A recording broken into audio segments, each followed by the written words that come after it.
What the fuck is Yu-Gi-Oh? Is a question I am literally never asked, but I'm going to tell you anyway. If you believe common lore, it's burst into existence in the early 2000s, but this isn't quite right. It actually started back in 1996, as you can see on the copyright at the bottom of every little card that exists. And why is it 1996 instead of 2002, which is usually what's cited? So the reason being is because that 2002 date is when that game and the series itself made its way overseas. But the manga started in 1996, and it actually wasn't centered around card games, weirdly enough. At least not at first. When it first started, it was just centered around all games, and it was called the King of Games, which is what Yu-Gi-Oh actually means in Japanese. And this is still reflected today, as King of Games is the highest rank you can achieve in Duel Links. What kind of games did he play? A little bit of everything, and the series was a lot darker than you might expect, and people just straight up died. Usually in wish mastery, bizarre, but punishment fits the crime kind of ways. But obviously that wasn't going to be the fate of the series for long, as around midway through the series they introduced a card game that was a Magic the Gathering clone, and this is freely admitted by the creator himself, which is pretty funny.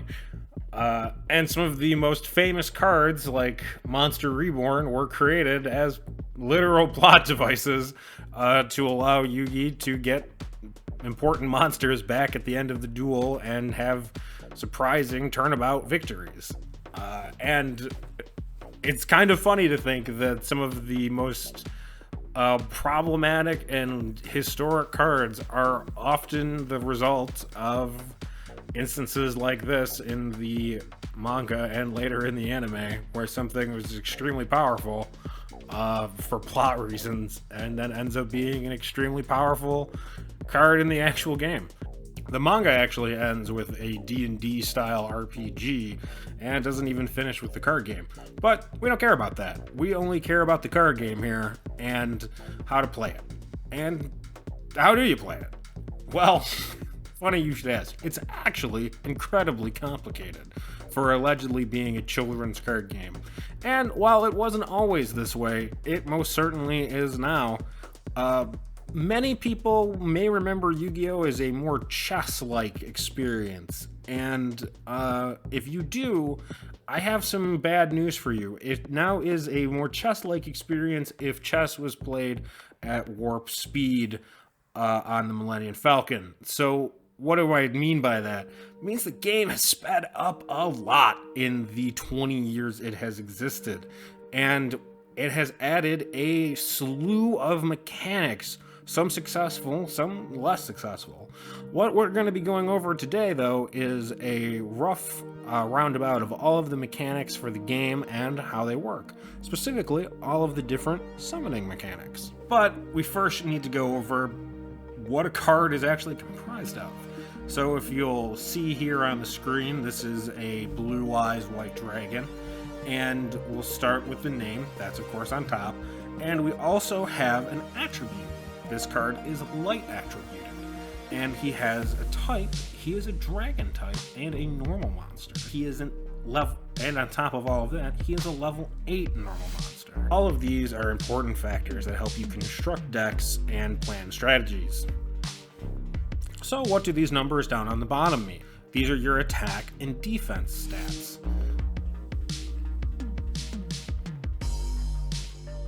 The one on the left is attack, and the one on the right is defense. So this monster has 300,000 attack and 2,500 defense, and is still technically the strongest normal monster in the game. He was when he was printed back in 1999, and continues to be. Which is pretty impressive, or at least it is what Konami would like you to think is pretty impressive. Let's move on to all of the different kinds of summoning mechanics. First, there's normal summoning, and that's any monster under level 5 can just be summoned. You can get one normal summon every turn, and that's it.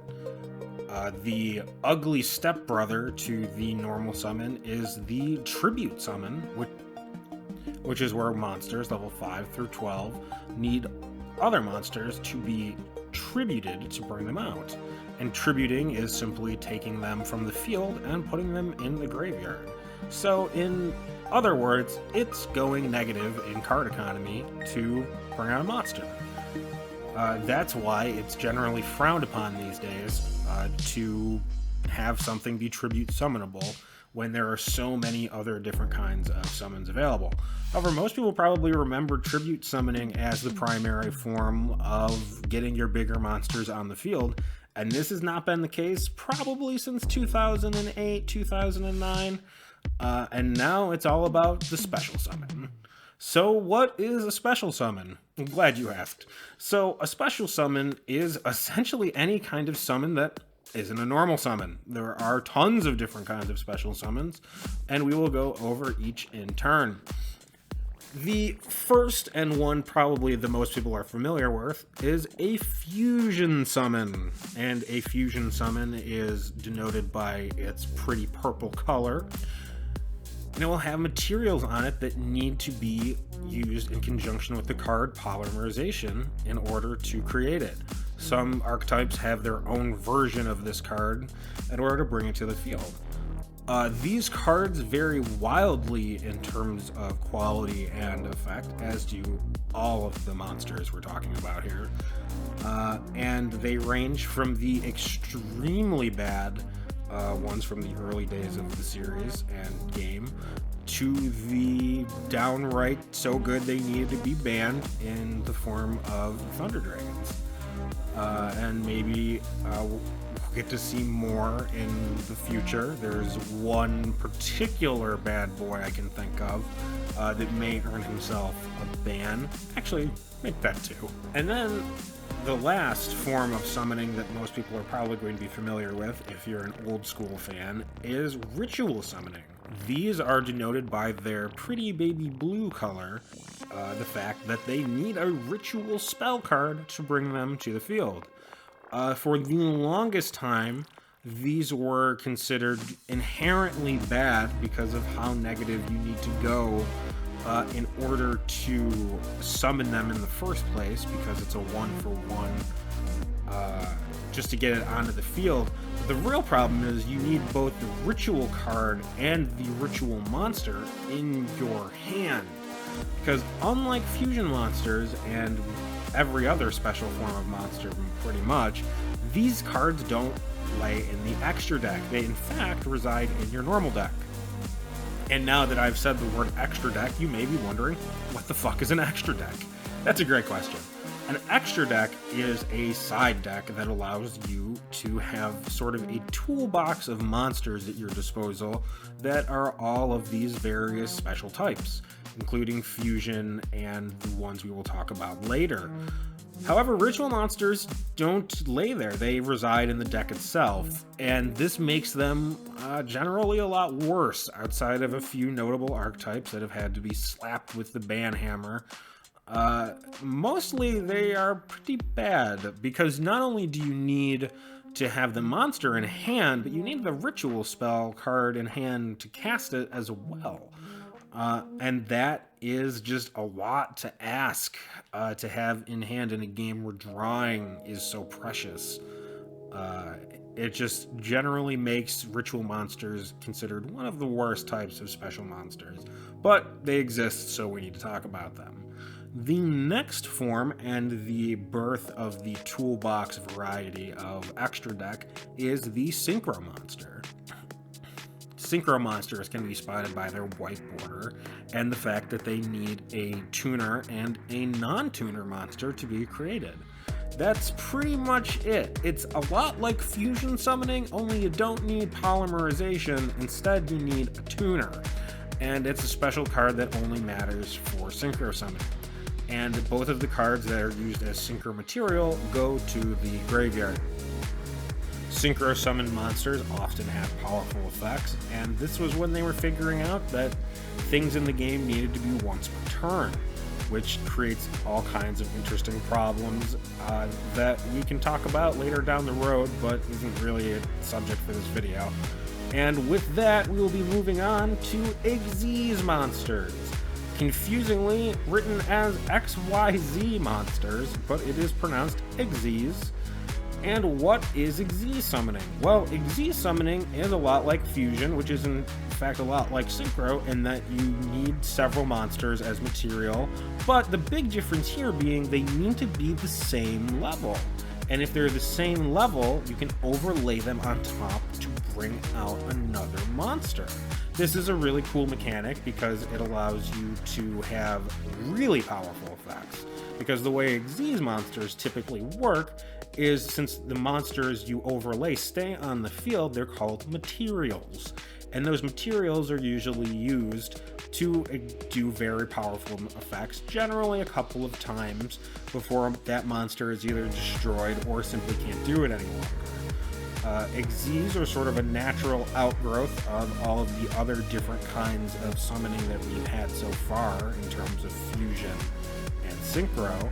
These are just different combinations of cards, different ways to play with card economy, essentially. And they get more sophisticated and more refined every time. That is until we get to the most confusing form of summoning in Pendulum summoning. So what are Pendulum monsters? Well, they're real weird is the answer to your question. Pendulum monsters are half spell, half monster. What does that mean exactly? Well, it means that they're monsters that can be played in the spell zone to achieve special effects. Pretty cool, right? Well, some people think so, and some people stop playing the game around this point of time, which would be, 2015, 2014. So, are they cool? I think so, but a lot of people don't really like them, and I think it's just because they're pretty confusing. And the rules around them have changed quite a bit over the years, but the current form of them involves another monster known as Link monsters, and this is actually the final form of special monster that we need to worry about. And why are we talking about Link monsters when we talk about Pendulum summoning? Well, that's a great question. So the reason is, Pendulums can do this nifty trick called Pendulum summoning. How does this work? Well, you have scales. Scales are the numbers that you see here on a Pendulum monster. And this allows you to just burp up a whole bunch of monsters onto the field without any kind of restrictions other than their level, which is super cool. One of the other notable things about Pendulum monsters is that when they get destroyed, they don't go to the graveyard. They confusingly go face up to the extra deck. Yes, I don't know why either, but they do. And when you Pendulum summon, you can actually special summon face-up monsters from the extra deck as well. As long as you have a link arrow pointing down to that space. And this is where the confusion kicks into high gear.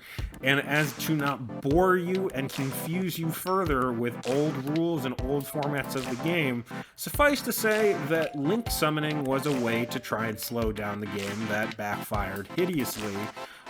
And now we have the old rules where you can just special summon extra deck monsters as much as you like, with the exception of Pendulums. Pendulums still have the old rules that you need a link monster with a link arrow pointing to that space in order to Pendulum summon to that position. Why is it like this? Why is it so that only Pendulum monsters still have this restriction? The answer is pretty simple. It's because Pendulum monsters in their purest form were stupid powerful, and were the reason that link monsters were introduced into the game in order to slow the whole thing down, because people felt that the game had sped up to a point where it was pretty much unrecognizable and that there was nowhere else to go from there. And so they still bear the restriction that they got back when the Master Rules changed. Which is an interesting side note, and hopefully help clarifies why there's this confusing interaction between Link monsters and Pendulum monsters. And to sort of wrap all of this up, to talk about Link monsters a little more, Link monsters aren't only involved with pendulums. They're their own separate kind of monster. Link summoning isn't so different from the summoning forms we've discussed to this point. You send one or more monsters on the field to the graveyard, and then you get a monster that has a Link rating equal to how many monsters were used to summon it. So, annoyingly, these monsters don't have defensive stats and can't be put into defense position, and also can't be flipped down. They just can't be. That's just the rules of the game. I'm sorry, that's just how it is. And now with that, we're left with only one kind of monster to discuss, and this is effect monsters, and these are the most plentiful kind of monster in the game. Why did I leave these to the end to talk about? I don't know, man. I just did. But these monsters are the most plentiful kind in the game, and you will see them constantly.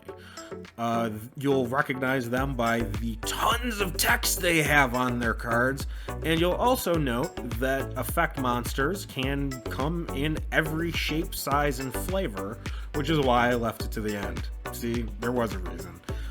A fusion monster can be an effect monster, a pendulum monster can be an effect monster, they can all be effect monsters. And this is important because you'll have normal and effect monsters. Normal monsters don't have effect monsters have effects. This generally only is important when a card needs a normal monster as a requirement. Some decks do, most decks do not. But it is important to understand the distinction between normal and effect monsters. And with that, we can briefly discuss how battle works, as it's really not that complicated. Bigger number wins in a attack situation, and unlike Magic the Gathering, creatures don't have summoning sickness, and they don't tap when they attack. So you don't have to worry about the trackback the same way you would in a game like Magic. However, what you do need to be cognizant of is things don't tend to stay on the field the same way they do in other card games.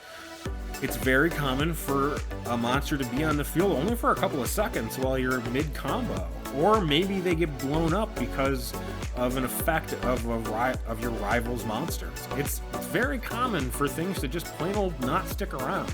In Yu-Gi-Oh, if something's on the field for more than a turn, that's kind of a long time. And that's just the nature of the game when the game only goes about 4 turns. So I hope you enjoyed this discussion on the nature of... So I am just realizing I just got through all of this without even mentioning the fact that you have 8,000 life points. You have 8,000 life points. You're welcome. And with that, I think I've run out of things to babble about for now. I appreciate you listening still, if you still are, and if not, I understand. But thanks, join me again next time where we'll actually play some games, and keep playing, because this fucking game is hard.